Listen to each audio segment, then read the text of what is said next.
নবী সাল্লাল্লাহু আলাইহি ওয়াসাল্লাম বলেছেন যে পৃথিবীর সবচেয়ে সুখী মানুষটাকে জাহান্নামে ঢোকানো হবে এক মুহূর্তের জন্য। আল্লাহ জানেন আল্লাহ পাকের মুহূর্তের হিসাব কতটুকু আমরা জানি না। অল্প সময়ের জন্য পৃথিবীর সবচেয়ে সুখী মানুষটাকে জাহান্নামে ঢোকানো হবে, ঢুকিয়ে বের করে আনা হবে। বলবে, তাকে বলা হবে তুমি কি দুনিয়াতে সুখে ছিলে? দুনিয়াতে কি সুখে ছিলে তুমি?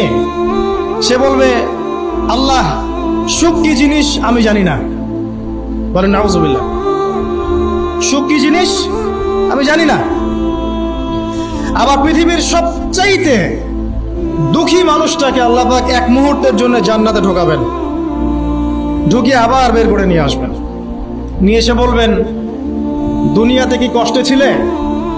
সে ব্যক্তি বলবে আল্লাহ কষ্ট কি জিনিস আমি তো জানি না। ওরা বলছে কাঞ্চন তো কাটে তুই রং এলো দেখিলে না, তুমি তো বাড়ি ছিলে না।